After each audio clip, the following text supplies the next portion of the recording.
ధనవంతుడొకడుండెను. అతడు ఊదారంగు బట్టలను సన్నపు నార వస్త్రములను ధరించుకొని ప్రతిదినము బహుగా సుఖపడుచుండువాడు. లాజరు అను ఒక దరిద్రుడుండెను. వాడు కురుపులతో నిండినవాడై ధనవంతుని ఇంటివాకిట పడియుండి అతని బల్లమీద నుండి పడు రొట్టె ముక్కలతో ఆకలి తీర్చుకొనగోరెను. అంతేకాక కుక్కలు వచ్చి వాని కురుపులు నాకెను. దరిద్రుడు చనిపోయి దేవదూతల చేత అబ్రహాము రొమ్మున కొనిపోబడెను.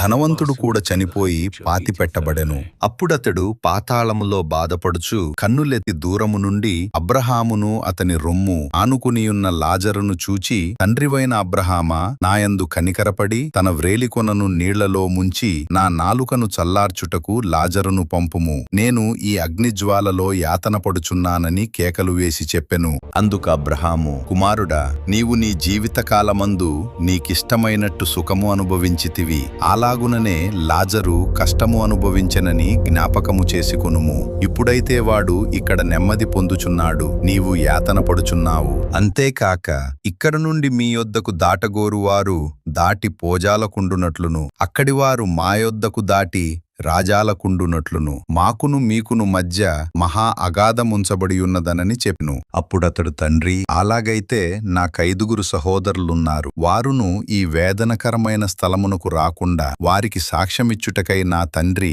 ఇంటికి వాని పంపవలెనని నిన్ను వేడుకొనుచున్నానెను. అందుకు అబ్రహాము, వారి యొద్ద మోషేయు ప్రవక్తలును ఉన్నారు, వారి మాటలు వినవలెనని అతనితో చెప్పగా, అతడు, తండ్రివైన అబ్రహామా, అలాగూ అనవద్దు. మృతులలో నుండి ఒకడు వారి యొద్దకు వెళ్లిన ఎడల వారు మారుమనసు పొందుదురని చెప్పెను. అందుకతడు, మోషేయు ప్రవక్తలను చెప్పిన మాటలు వారు వినని ఎడల మృతులలో నుండి ఒకడు లేచినను వారు నమ్మరని అతనితో చెప్పెనెను.